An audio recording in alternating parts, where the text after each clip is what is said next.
India is definitely a key market for Airbus, where more than 10% of our yearly production are delivered to, and it will even increase in future.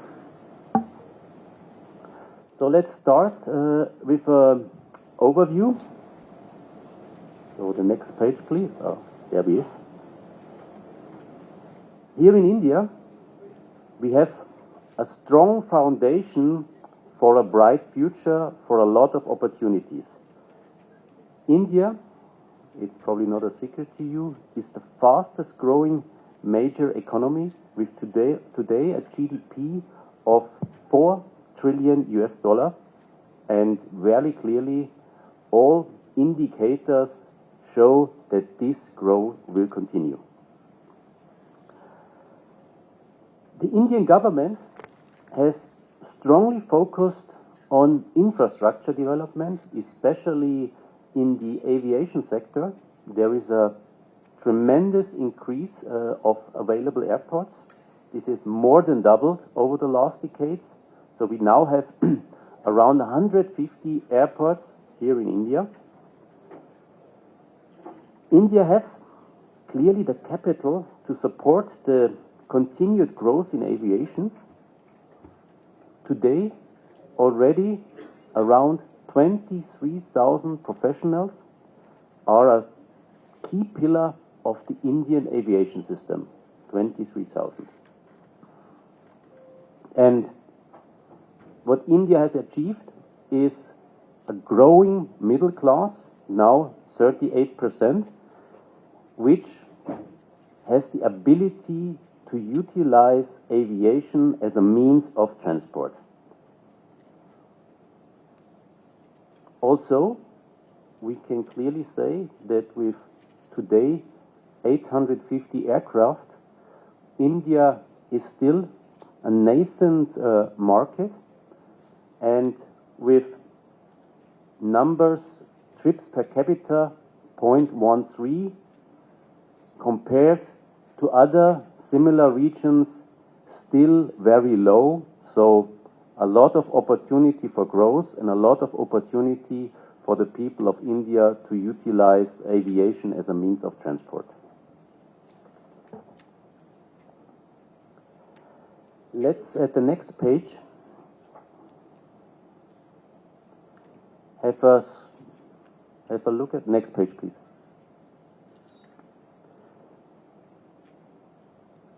Also, I said just before, 850 is still nascent.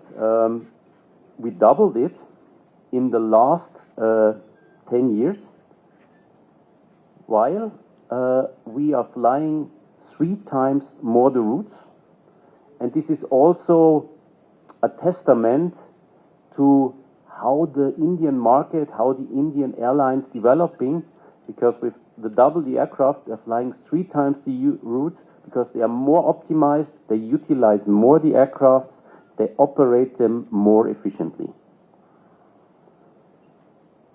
If we look into the future, the Indian market has more than 1,700 aircraft on order, so a really big backlog, and 72% of this backlog is Airbus. What is also something which we should mention, India is flying the latest generation of aircraft and utilizing also the most efficient generation of aircrafts in this case. And another important data point is showing the development of the Indian markets, and also the competitiveness of the Indian carriers. The international traffic in the last decade is now 47% in the hand of Indian carriers. This is an increase of nearly 10% over the last 10 years. So very promising KPIs, very promising demonstration of a maturing market.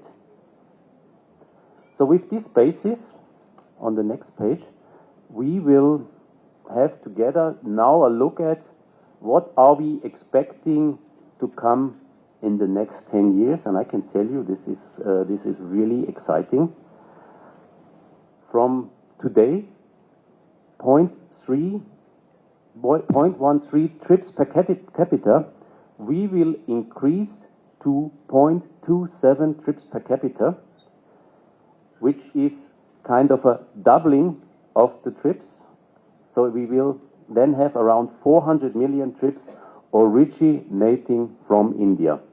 So tremendous growth.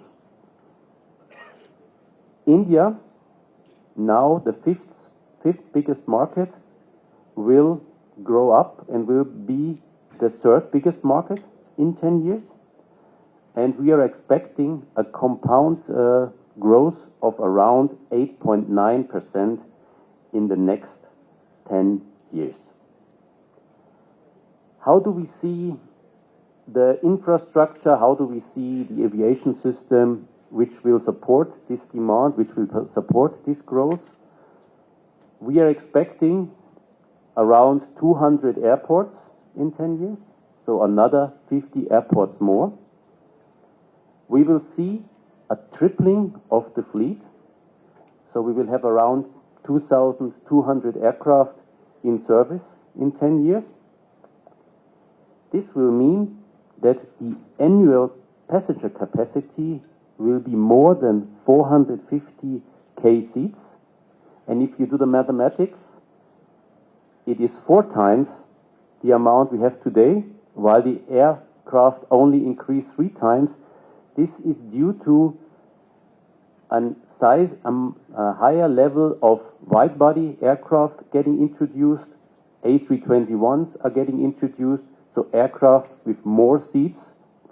So also a sign of maturing how the airlines operate, what aircraft we will have here in the country. And an additional positive factor of this is, with the growing fleet, with the growing flights, we will also have more capacity for freight. So the annual cargo capacity of Indian carriers will be bigger than 5,000 kilotons, which again is a tripling what we have today. So very, very promising indicator for this exciting market.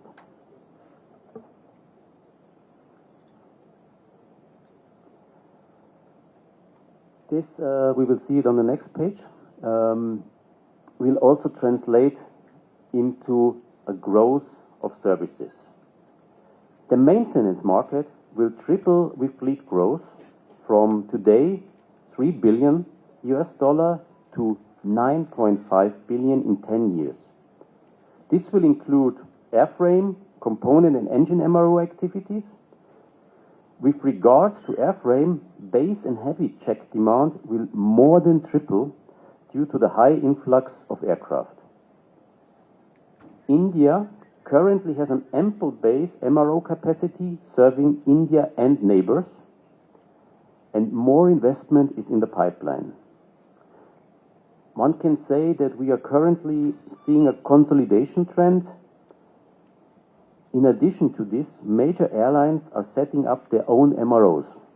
Hence, India is expected to have enough airframe MRO capacity to serve domestic demand and the demand from neighboring regions.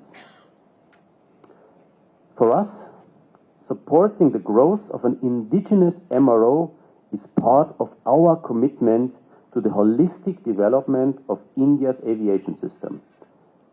We at Airbus complement the MROs in the region with a range of support and services such as training, materials, tools and consulting.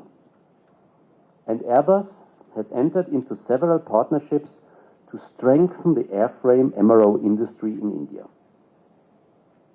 With regards to the component and engine MRO, we clearly see that OEMs are steadily working towards setting up MRO shops either on their own or in partnerships with domestic players.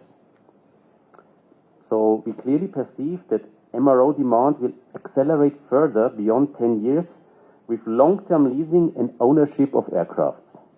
Because today we have a very young fleet, the fleet will getting more mature, which naturally will increase the demand for MRO and services, and the next 10 years are the right amount of time to really prepare for this, and we will support this. You also need the workforce, you also need the trained people, so one can say a robust talent pipeline is clearly required to secure the fleet ramp-up.